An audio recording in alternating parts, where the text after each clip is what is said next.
மாறன் வீரா serial மே 6 நாளைக்கான எபிசோடுக்கான ஒரு promo release பண்ணியிருக்காங்க. இந்த ப்ரொமோ பற்றின ரிவ்யூ தாங்க இந்த வீடியோவில் நம்ம இன்றைக்கி பார்க்க போகிறோம். என்ன நடக்குதுன்னா, மாறன் வந்துட்டு நேராக கதவை உடைக்கிறாரு. அப்போ உள்ளார வந்துட்டு ராஜேஷோட அம்மா கண்மணியோட கழுத்தில் கத்தி வைக்கிறாங்க. இதை பார்த்துட்டு கண்மணி ஷாக் ஆகுறாங்க. அப்போ நம்ம மாறன் சொல்கிறாரு, இங்கே பாருங்கள், தயவு செஞ்சு சொல்கிறது கேளுங்க, தப்பு பண்ணுறீங்க அப்படின்னு. அதுக்கு அவங்க சொல்கிறாங்க, என் பிள்ளைக்கு கிடைக்காதது யாருக்கும் கிடைக்கக்கூடாது, என் பிள்ளையே செத்து போயிட்டான், இனிமேல் இந்த கண்மணி உயிரோடு இருந்து என்ன பண்ண போகிறா, உன் அண்ணனை வந்து கல்யாணம் பண்ணால் கண்டிப்பாக வந்து ஒத்துக்க முடியாது, அதுக்கு கண்மணி செத்து போயிடலாம் அப்படின்னு சொல்லிட்டு கத்தியை கண்மணியோட கழுத்தில் வச்சதோட நம்ம மாறன் டக்குன்னு அண்ணி சும்மா இருங்க அப்படின்னு சொல்ல ராஜேஷை திரும்பி பார்க்குறாங்க. அப்போ நம்ம கண்மணி வந்துட்டு அப்படியே நிற்கிறாங்க. அப்போ மாறன் ஓடி போய் அந்த அம்மாவோட கையில் இருக்கிற கத்தியை பிடுங்குறாங்க. அப்போ அந்த அம்மா சொல்கிறாங்க, நீ செத்துரு அப்படின்னு சொல்லிட்டு மாறனுக்கு பக்கத்தில் கத்தி கொண்டு போக மாறன் வந்துட்டு கத்தியை பிடுங்கிடுறாரு. இன்னொரு பக்கம் மாறன் சொல்கிறாரு, இங்கே பாருங்கள் நீங்கள் வீட்டுக்கு கிளம்புங்க அப்படின்னு சொல்ல கண்மணி நேராக வீட்டுக்கு கிளம்புறாங்க. இன்னொரு பக்கம் நம்ம மாறன் ராஜேஷோட அம்மா கிட்ட சொல்கிறாங்க, இங்கே பாருங்கள், உங்கள் பிள்ளை இறந்துட்டாங்க அப்படிங்கிறதுக்காக இந்த பொண்ணோட வாழ்க்கையும் ஒன்றும் இல்லாமல் போகணும்னு நினைக்காதீங்க, அந்த பொண்ணு ரொம்ப பாவம், அந்த பொண்ணுக்கு வாழ்க்கை இருக்குல்ல அப்படின்னு சொல்ல ராஜேஷோட அம்மா சொல்கிறாங்க, உன்னை நான் சும்மா விட மாட்டேன்டா அப்படின்னு. அப்போ மாறன் நேராக அந்த நர்ஸுங்களை கூப்பிட்டு இவங்களை எப்படியாவது சாந்தப்படுத்துங்க அப்படின்னு சொல்ல நர்ஸுங்க அந்த அம்மாவுக்கு மயக்க ஊசி போட்டு படுக்க வைக்கிறாங்க. இன்னொரு பக்கம் மாறன் நேராக வீட்டுக்கு கிளம்புறாரு. நம்ம கண்மணி நேராக மண்டபத்துக்கு போகிறாங்க.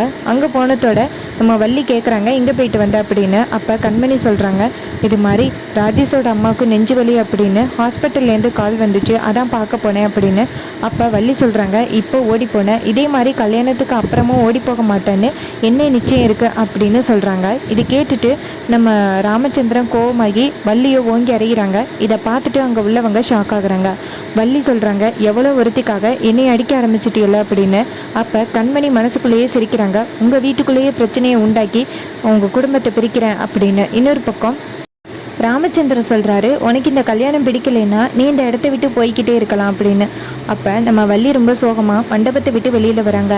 அப்போ நம்ம மாறன் வந்துட்டு வள்ளிக்கிட்ட என்னத்தாச்சு, ஏன் அழுக்கிறீங்க அப்படின்னு கேட்க அப்போ வள்ளி சொல்கிறாங்க, எவ்வளோ ஒருத்திக்காக அண்ணன் என்னை அடிச்சிட்டாரு அப்படின்னு. இது கேட்டதோட மாறன் டென்ஷன் ஆகி அத்தையை கூட்டிகிட்டு வராங்க. கூட்டிகிட்டு வந்துட்டு, அப்பா அத்தனை பேருக்கு முன்னாடி அத்தையை அடிச்சிங்களா, அத்தைக்கிட்ட மன்னிப்பு கேளுங்க அப்படின்னு. அப்போ ராமச்சந்திரன் சொல்கிறாரு, நீ சொல்கிறேனே என்னால் மன்னிப்பு கேட்க முடியாது அப்படின்னு. அதுக்கு மாறன் சொல்கிறாரு, நீங்கள் மன்னிப்பு கேட்டால் மட்டும்தான் இந்த கல்யாணம் நடக்கும், இல்லைன்னா இந்த கல்யாணம் நடக்காது அப்படின்னு.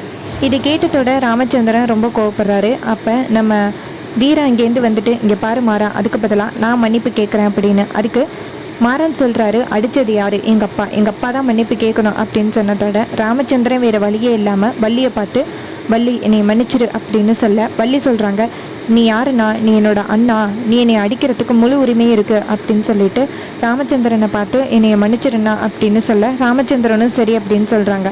ராமச்சந்திரன் நேராக மாறனை பார்த்து முறைக்கிறாங்க. அப்போ மாறன் சொல்கிறாரு, என்னதான் இருந்தாலும் உன் தங்கச்சியை எத்தனை பேருக்கு முன்னாடி அடித்தது தப்பு, நீ செஞ்சது தான் தப்பு அப்படின்னு சொல்கிறாங்க. அதுக்கப்புறமா நம்ம வீரா வந்துட்டு சரி பிரச்சனையை முடிச்சுட்டு கல்யாணத்தை ஆரம்பிக்கலாம் அப்படின்னு சொன்னதோட கல்யாணமும் ஸ்டார்ட் ஆகுது. ரொம்பவே இன்ட்ரெஸ்டிங்காக இந்த ப்ரோமோவை ஃபினிஷ் பண்ணியிருக்காங்க. இதே மாதிரி இனிமேல் அப்டேட்ஸ் வேணும்னா இந்த சேனலை சப்ஸ்கிரைப் பண்ணிக்கோங்க. இது வரைக்கும் இந்த வீடியோவை பார்த்த உங்கள் எல்லாருக்குமே ரொம்ப நன்றி.